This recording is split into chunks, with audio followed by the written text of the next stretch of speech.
அங்க மக்களே சந்திக்க விடல. ஆனாலும் பார்த்தீங்கன்னா, அவர் போனதுக்கு அப்புறம் தான் இது ஒரு நேஷனல் நியூஸாவும், ஒரு இன்டர்நேஷனல் நியூஸாவும் மாறுது. ஸோ ஏற்கனவே வந்து அஜித் சார் வந்து சொல்லியிருந்தாரு. நீங்க வந்து அஜித் வாழ்க, விஜய் வாழ்கன்னு நீங்க சொல்லிட்டீங்கன்னா, நீங்க எப்போ வாழ்வீங்கன்னு அவர் சொன்னதுனால, அவரோட அந்த கருத்துக்கு மதிப்பளித்து தான் அவர் வந்து பொதுவெளியில வந்து வெளியிடல. இப்ப அவர் வந்து அஜித் சாருக்கு வந்து வாழ்த்து ஒரு நண்பரா வாழ்த்து சொன்னாலும் என்ன சொல்லுவாங்கன்னா, உடனே அரசியல் பண்றாரு விஜய். மத்த விஷயத்துக்குலாம் அவர் வந்து குரல் கொடுக்கல.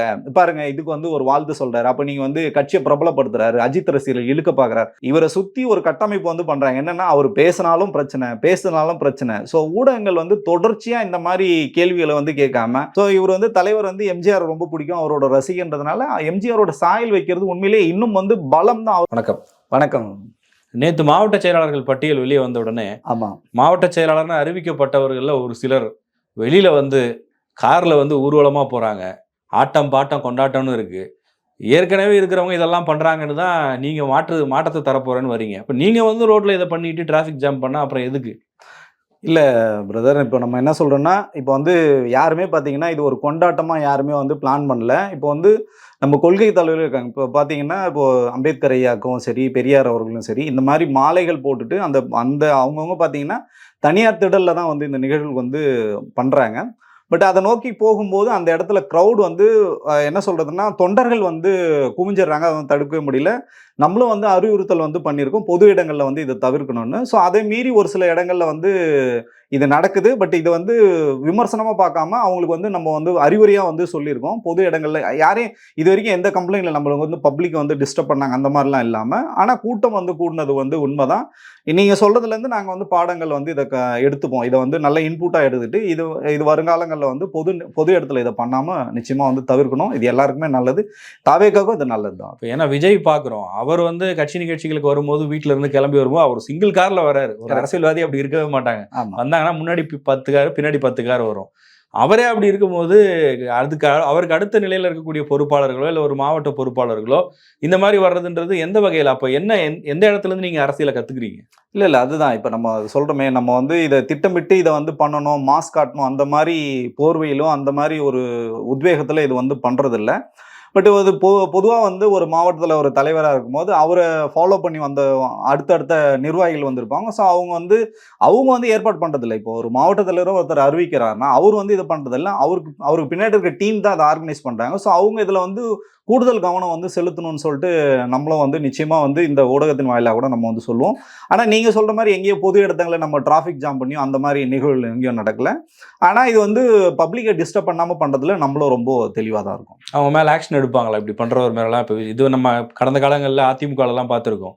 யாராவது இப்படி பண்றாங்க அப்படின்னா இமீடியட்டா நைட்டோட நைட்டா அமைச்சர் பதவியெல்லாம் போயிருக்கு. இது எல்லாமே வந்து பாத்தீங்கன்னா தலைமை வந்து ரொம்ப உன்னிப்பா வந்து கவனிச்சுட்டு தான் இருக்காங்க. ஒரு விஷயமும் ஒரு நகரும் வந்து தலைமை வந்து நிச்சயமா பார்த்துட்டு இருக்காங்க. இப்ப நீங்க சொல்ற மாதிரி அதுல ஏதாவது நெருடல்கள் இருந்ததுன்னா நிச்சயமா வந்து தலைமை அவங்களுக்கு வந்து கூப்பிட்டு நிச்சயமா வந்து சொல்லுவாங்க. ஸோ அந்த மாதிரி நிகழ்வுகள் நடக்கல. தாவேக்காவை பொறுத்த வரைக்கும் ஆதவ அர்ஜுனா அதில் இணைய போறாருன்ற செய்தி நேற்றுலேருந்து வந்துகிட்டே இருக்கு. ஆதவ அர்ஜுனா இணையறதுன்றது இப்போ மாற்றுக் கட்சியிலேருந்து வரவங்க இணையற மாதிரி எடுத்துக்கலான்னு வைங்களேன். அவருக்கு முக்கியமான பொறுப்பு கொடுக்க போறாங்க அப்படின்ற தகவலும் வருது. அது உண்மையா? இல்லை, அவர் வந்து திரு ஆதவ அர்ஜுனா அவர்கள் வந்து தலைவர் வந்து சந்திச்சது, பேசுனது எல்லாமே வந்து ஊடகங்கள்லேயே வந்தது. உங்களுக்கும் தெரிஞ்ச தகவல் தான் அது. பட் அது தலைவருக்கும் அவருக்குமான அந்த உரையாடல் வந்து இப்போ இன்னும் வரைக்கும் வந்து அதிகாரப்பூர்வமாக வந்து வெளியிடப்படலை. அவர் எதுக்காக சந்திச்சாரு அப்படின்ற மாதிரி இன்னும் அதிகாரப்பூர்வம் ஒரு நாட்களில் நிச்சயமா வந்து அதிகாரப்பூர்வ அறிவிப்பு வரும். ஆனால் என்னை பொறுத்த வரைக்கும் என்னன்னா, இப்போ அவருக்கு வந்து துணை பொதுச்செயலாளர் கொடுக்க போறாங்க அந்த மாதிரி தகவல்கள்லாம் வந்து நானும் வந்து நிறைய ஊடகங்களில் வந்து பார்க்குறேன். பட் அதுக்கான வாய்ப்புகள் ரொம்ப குறைவு தான். என்ன அளவில் நான் சொல்கிறேன், இது குறைவு தான் நினைக்கிறேன். அவர் ஏற்கனவே எதில் ஸ்ட்ராங்கோ அதை தான் வந்து தலைவர்கள் வந்து ரொம்ப அனலைஸ் பண்ணி அவர் பார்த்தீங்கன்னா ஸ்ட்ராட்டஜி பண்ணுறதுல தான் அவர் வந்து ரொம்ப ஸ்ட்ராங்காக இருக்கார். ஸோ அவர் வந்து ஒரு தேர்தல் வந்து வியூகம் பண்றவர் தான். ஸோ அதுதான் அவருக்கு வந்து முதல் வாய்ப்பா இருக்கும்னு சொல்லிட்டு நான் நினைக்கிறேன். அது நிச்சயமா அது வந்து கூடிய விரைவில் வந்து தலைமை வந்து அதை அறிவிப்பாங்க. இப்போ விஜய்க்கு வந்து மிகப்பெரிய பலமே அவருடைய ரசிகர்கள் தான். ரசிகர் மன்றம் தான் இன்னைக்கு கட்சியா மாறி இருக்கு. அப்படி இருக்கும்போது இன்னைக்கு கட்சியில முக்கியமான பொறுப்புகள், பதவிகள் அப்படின்றது அதிகாரம் மிக்கவர்களுக்கு, இல்ல பணம் இருக்கிறவர்களுக்கு, இல்ல வேற கட்சியில பெரிய பதவியில இருந்து வந்தவங்களுக்கு தானா? அப்போ கடை மட்டத்தில் இருக்கக்கூடிய தொண்டர்கள் யாரும் ஒரு பொதுச் செயலாளராகவோ பொருளாளராகவோ வர முடியாதா? இல்ல இப்ப அந்த மாதிரி நம்ம ஒருத்தர் கூட இந்த கட்சியில நம்ம வந்து குடுக்கவே இல்ல. இப்ப நீங்க சொன்ன இந்த எக்ஸாம்பிளே திரு ஆதவ் அர்ஜுன் அவர்களுக்கு கட்சியில எந்த பதவியும் வந்து குடுக்கல. அவருக்கு துணை தலைவர் இல்லன்னா துணை இல்ல, பொதுச் இல்ல, செயலாளர் இல்ல. பதவி அதுதான் தரப்படும்னு வந்து சொல்றாங்க. இல்லன்னு நம்ம சொல்றோம். அந்த மாரி எதுவும் வந்து குடுக்கல. குடுக்கறதுக்கான வாய்ப்புகளும் ரொம்ப குறைவுன்னு நான் சொல்றேன். நான் நான் வந்து கட்சியோட இடத்துல இருந்து பேசல. என் அளவுல தான் நான் சொல்ல முடியும். அந்த மாரி ஒருத்தர் கூட நீங்க வந்து ப்ரூவ் பண்ணவே முடியாது. இந்த மாரி வெளியில இல்ல இருந்து இப்ப இப்ப இருக்கவங்களே எடுத்துக்கிட்டாலும் ம். பொருளாளரா இருக்கவர் விஜயோட ஆடிட்டர். இல்ல. அவர் என்ன ரசிகரா இல்ல இல்ல, ரசிகர் இல்ல, இல்ல, மன்றத்துல இல்ல. அப்படி இருந்தாரா? அப்படி கிடையவே கிடையாது. அவரு கிட்டத்தட்ட பார்த்தீங்கன்னா, த தளபதி அவர்கள் சினிமா துறையில என்டர் ஆன காலகட்டத்திலருந்து அவர் வந்து கூடவே இருக்காரு. ஸோ இது என்னன்னா, அவரு வந்து ஒரு நேர்மையாளர். அவருக்கு வந்து தனிப்பட்ட முறையில அவர் வந்து அவரோட நல்ல குட் புக்ல இருக்காரு அவரு. ஸோ அதனால தான் வந்து அவர வந்து வச்சிருக்காங்க. அவர் வந்து முழு நேரமா தலைவரோட வந்து உழைச்சிட்டு இருக்காரு. கட்சிக்கு வந்து பணிகள் செஞ்சுட்டு இருக்காரு. இன்னைக்கு வரைக்கும் கணக்கு வழக்குலயும் சரி, எல்லாத்துலயும் சரி அவர் வந்து கரெக்ட்டா இருக்கிறதுனால தான் அந்த பொறுப்பு அவர் குடுத்துருக்காங்க. அவர் வெளியில இருந்து வந்தவரும் கிடையவே இல்ல கிடையாது. விஜய் அவர் சார்ந்த ஆபீஸ் இல்ல அவருடைய வீடு, சொத்து இந்த மாதிரி விஷயங்களை நிர்வாகம் பண்றது, அவருடைய சம்பளம், வரவு செலவு இதெல்லாம் நேர்மையா பார்க்கறது ஓகே. பட் கட்சி நடத்தும்போது தொண்டர்களே ரசிகர்களை நம்பி தான் நடத்துறாரு. அவர் கட் அவுட் வச்சவங்களா இருக்கட்டும், இல்ல அவருடைய படம் ரிலீஸ் ஆகிற அன்னைக்கு நலத்திட்ட உதவிகள் பண்ணவங்களா இருக்கட்டும், அவங்களுக்கு பதவி கொடுக்கணுமா? இல்ல இவருடைய பர்சனல் விஷயங்களை, இவருடைய நிதி நிர்வாகத்தை கரெக்டா பார்த்தவங்களுக்கு பதவி கொடுக்கணுமா? இல்ல நம்ம அந்த மாரி யாருக்குமே அதான் சொல்றேன். ஒரு பதவி கூட இதுவரைக்கும் குடுத்தது இல்ல. நீங்க பார்த்தீங்கன்னா, கட்சியோட வந்து கொள்கை துணை பரப்பு செயலாளர் தஹீரா பானு பார்த்தீங்கன்னா, அவங்க வந்து கட்சியில இருந்தே உழைச்சவங்க தான். மகளிருக்கு வந்து நம்ம குடுத்துருக்கோம். வெளியில இருந்து வந்த ஒருத்தருக்கும் குடுக்கல. இப்ப நீங்க சொல்ற அந்த செக்மெண்ட் கூட பார்த்தீங்கன்னா, நம்பிக்கையின் அடிப்படையில வந்து அவர வந்து தலைவர் வந்து ஃபிக்ஸ் பண்ணியிருக்காரு. ஸோ அது வந்து தற்காலிகம் தான் அது. ஏன்னா கட்சி ரிஜிஸ்டர் பண்ணும்போது வெங்கட்ராமன் சார வந்து குடுத்தாங்க. அது வந்து இன்னும் வந்து கட்சி வந்து இப்போ நம்ம முழுசா பொறுப்புகள் போடும்போது, கட்சி அவங்களோட நிலைப்பாட வந்து சொல்லுவாங்க. ஸோ அவர் வந்து ரைட் சாய்ஸ்ன்னு தான் நாங்க பார்க்குறோம். இதுவரைக்கும் அவர் மேல எந்த விமர்சனமோ, அந்த மாரி எதுவுமே வந்ததில்ல. ஸோ ரைட் சாய்ஸ் தான் அவரு. இப்ப பொதுச் செயலாளர் புசி ஆனந்துக்குமே அது பொருந்தும். ஏன்னா அவர் ரசிகர் மன்றத்தினுடைய பொறுப்பாளரா, பொதுச் செயலாளரா இருக்காரு பல வருஷம்னு பார்க்க முடியுது. பட் கோரா விஜய் ஃபேனா இங்கிருந்து வந்திருக்காரா? அவர் ஏற்கனவே பாண்டிச்சேரியில எக்ஸ்எம்எல்ஏவா இருந்தவர். அவரும் விஜய்க்கும் அவருடைய குடும்பத்துக்கும் நெருக்கமானவர். அவங்களுடைய வேலைகளை வந்து அவர் கரெக்டா பார்த்துப்பாரு. அவங்களுக்கு நம்பிக்கைக்குரியவரா அவர் இருக்கலாம். ஆனா அவரும் ஒரு அடிமட்ட தொண்டரா? இன்னொன்னு தமிழ்நாட்டுல இருக்கக்கூடிய திரையரங்குகள்ல விஜயனுடைய படங்களை பார்த்து இங்க இருக்கக்கூடியவர்களுடைய பெரிய ஆதரவு தான் அவரை இன்னைக்கு இவ்வளவு பெரிய ஸ்டார் ஆகி இருக்கு. ஆனா ஒரு பாண்டிச்சேரியில இருந்து ஒருத்தரை கூட்டு வந்து தான் தமிழ்நாட்டுல நீங்க ஆரம்பிச்சிருக்கக்கூடிய அரசியல் கட்சிக்கு பொதுச் செயலாளரா வச்சிருக்கீங்க. அப்ப இங்க இருக்கக்கூடிய தொண்டர்களுடைய மனசு வேதனைப்படாதா? இல்ல, இல்ல. தவறான வாதம் இது. அடிப்படை ஆதாரமற்றது. ஏன்னா அவர் பார்த்தீங்கன்னா, மன்றத்துல இருந்து தான் வந்தாரு. திரு பொ ம புசி ஆனந்த் அவர்கள் இப்ப எங்களோட பொதுச் செயலாளர் பார்த்தீங்கன்னா, மன்றத்துல இருந்து தான் வந்தாரு. அவர் வந்து கௌரவ தலைவரா இருந்தாரு. நீங்க வந்து இதே பாண்டிச்சேரியில வந்து கௌரவ தலைவரா இருந்தாரு. அதுக்கப்புறம் தான் தளபதியோட நெருக்கம் ஏற்பட்டு, அவர் வந்து இந்த நிலைமையில அவரோட ஆளுமை திறனை பார்த்து தான். ஏன்னா, அவர் வந்து எம்எல்ஏ பதவிய கூட தூக்கி போட்டு மன்றத்துல வந்து அவ்வளோ தூரம் வந்து டெடிகேட்டிவா வந்து வேலை செஞ்சனால தான் இந்த இந்த பதவியில அவருக்கு வந்து குடுத்துருக்காங்க கண்டி. ஒரே நாள்ல வந்து வரல. 28 ஆண்டுகளா அவரும் வந்து தளபதியோட இருக்கிறவர் தான். ஒரே ஒருத்தர கூட நீங்க வந்து இந்த கட்சியில தமிழக வெற்றி கழகத்துல மத்த கழகங்கள்ல வந்து சொல்லலாம். மத்த கட்சிகள்லயும், அமைப்புகள்லயும் நீங்க சொல்லலாம். வெளியில இருந்து யாரோ ஒருத்தர் எடுக்கும்போதே துணை பொதுச் செயலாளர் இருப்பாங்க, துணைத் தலைவர் இங்க மாரி அந்த மாரி ஒருத்தர் கூட நீங்க வந்து சொல்லவே முடியாது. எல்லாருமே அடிப்படையில இருந்து உழைச்சு மேல வந்தவங்க தான். ஸோ அந்த குற்றச்சாட்டு அடிப்படை ஆதாரமற்றது. ஓகே. இப்போ நீங்க அடுத்த கட்டமா 1 வருஷம் ஆக போகுது. கட்சி ஆரம்பிச்சு பிப்ரவரி 2ஆம் தேதி வந்தா 2ஆம் ஆண்டு தொடக்க விழா இருக்கு. அன்னைக்கு என்ன நடக்க போகுது?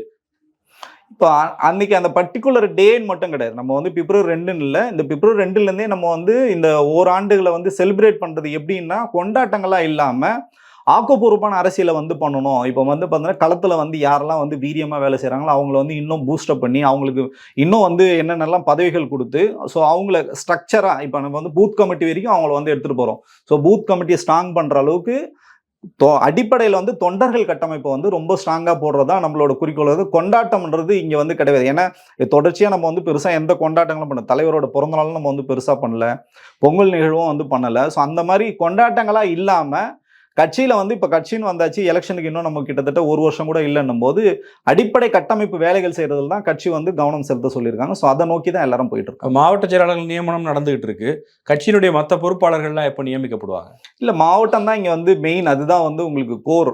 ஸோ மாவட்ட தலைவரை நீங்க நியமனம் பண்ணிட்டாலே அதுக்கு கீழே வந்து உங்களுக்கு பகுதி, வட்டம் இப்படி வந்துரும். நீங்க அங்க போனீங்கன்னா பேரூராட்சி, ஊராட்சி, நகராட்சி இப்படி ஒண்ணா வந்து வந்துரும். ஸோ இது முடிஞ்சாலே கூடிய விரைவில் எல்லாமே அறிவிச்சோம். இப்போ 2 கட்டமா போட்டிருக்காங்க. இன்னைக்கோ இல்லை நாளைக்கு வந்து 3ஆம் கட்டம் வந்து வேட்பாளர் வந்து அறிவிப்பாங்க. ஸோ தொடர்ச்சியா அது வந்து வேலைகள் போயிட்டு இருக்கும். ஸோ அதை நோக்கி தான் இப்போ நம்மளோட பயணம் இருக்கும். ஓகே. இப்போ நீங்க உங்களுடைய கொள்கை தலைவர்கள்ல ஒருத்தரா இருக்கக்கூடிய பெரியார் குறித்து சமீபத்துல ஒரு விவாதமே கிளம்பி இருக்கு. சீமான் பேசுறாரு. அதற்கு பெரியார் இயக்கங்கள்லாம் எதிர்வினை ஆற்றிட்டு இருக்காங்க. உங்களுடைய கொள்கை தலைவர் குறித்து ஒரு விமர்சனத்தை ஒருத்தர் வைக்கும்போது அதுல தாவேகாவினுடைய பார்வை என்ன, விஜயினுடைய பார்வை என்னன்றதை தெரிஞ்சுக்க நினைப்பாங்க இல்லையா?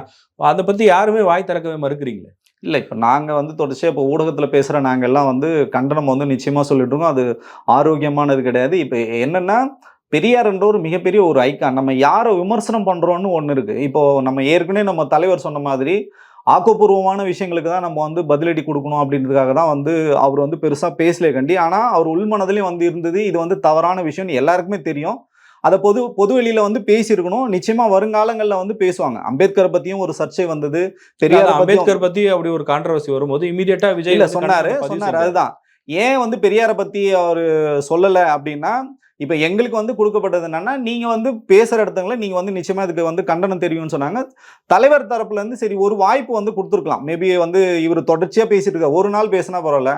அவர் தொடர்ச்சியா வருஷம் ஃபுல்லா வந்து பெரியாரை பத்தி பேசிட்டு இருக்காரு. எல்லாரும் வந்து பேசும்போது அதே விஷயத்த வந்து இவர் வந்து பேசினா அது வந்து சரியா இருக்குமான்னு ஒண்ணு தெரியல. ரெண்டாவது என்னன்னு பாத்தீங்கன்னா, இப்ப தலைவர் பாத்தீங்கன்னா இப்போ நம்ம வந்து பரந்தூருக்கு போனது அங்க மக்களே சந்திக்க விடல. ஆனாலும் பாத்தீங்கன்னா அவர் போனதுக்கு அப்புறம் தான் இது ஒரு நேஷனல் நியூஸாவும் ஒரு இன்டர்நேஷனல் நியூஸாவும் மாறுது. ஸோ அந்த மாதிரி மக்கள் சார்ந்த விஷயங்கள்ல நம்ம வந்து கவனம் செலுத்துவோம். இந்த மாதிரி ஒருத்தரை வந்து திட்டுறதுனாலயோ அவங்க தான் வந்து அறிவின்மைத்தனமா பேசுறாங்கன்னா அதுக்கு பதிலடி கொடுத்து நம்ம வந்து நேரத்தை வீணடிக்க விரும்பல. பத்ம விருதுகள் சமீபத்தில் மத்திய அரசினுடைய பத்ம விருதுகள் அறிவிச்சிருந்தாங்க. தமிழ்நாட்டை சேர்ந்த பலருக்கு வந்து அதுல விருதுகள் கிடைச்சிருக்கு. அதுல திரையில் புகழ்பெற்ற நடிகராக இருக்கக்கூடிய அஜித்குமாரை தொடங்கி எளிய மனிதர்கள் நிறைய பேரும் விருதுகள் வாங்கியிருக்காங்க. ஏன் அவங்களுக்கு ஒரு வாழ்த்து சொல்ல உங்களுக்கு நேரம் இல்லையா? இல்ல நீங்க கேட்குற கேள்வி இப்போ பல்வேறு ஊடகங்கள்ல நாங்க போகும்போது எல்லா இடத்துலையுமே இந்த கேள்வி வந்து தவிர்க்க முடியல கேட்குறாங்க. என்னன்னா விருது வாங்கின அன்னைக்கும் சரி, அதுக்கு முன்னாடி அவர் வந்து அந்த இதுல வந்து துபாயில் நடந்த அந்த கார் ரேஸ்ல வின் பண்ணிங்க சரி, தலைவர் வந்து திரு அஜித்குமார் அவர்கள் வந்து நேரடியா தொடர்பு கொண்டு வந்து பேசினாங்க. பொதுவெளியில் அவர் வெளியிடாததுக்கு காரணம் அது என்னன்னு பார்த்தீங்கன்னா, ஏற்கனவே வந்து அஜித் சார் வந்து சொல்லியிருந்தாரு. நீங்க வந்து அஜித் வாழ்க, விஜய் வாழ்கன்னு நீங்க சொல்லிட்டீங்கன்னா, நீங்க எப்போ வாழ்வீங்கன்னு அவர் சொன்னதுனால, அவரோட அந்த கருத்துக்கு மதிப்பளித்து தான் அவர் வந்து பொதுவெளியில வந்து வெளியிடல. ஏன்னா, அது நான் ஏற்கனவே கூட நேத்து கூட ஒரு ஊடகத்துல வந்து நான் பதிவு பண்ணேன். அதே கருத்து தான் இங்கேயும் வந்து பதிவு பண்றேன். என்னன்னா, நம்ம வந்து இப்போ அவர் வந்து அஜித் சாருக்கு வந்து வாழ்த்து ஒரு நண்பரா வாழ்த்து சொன்னாலும் என்ன சொல்லுவாங்கன்னா, உடனே அரசியல் பண்றாரு விஜய். மத்த விஷயத்துக்குலாம் அவர் வந்து குரல் கொடுக்கல. பாருங்க இதுக்கு வந்து ஒரு வாழ்த்து சொல்றாரு. அப்ப நீங்க வந்து கட்சியை பிரபலப்படுத்துறாரு. அஜித் ரசிகர்கள் இழுக்க பாக்குறாரு. ஸோ இந்த மாதிரி ஒரு விமர்சனம் அது சொல்றேன்.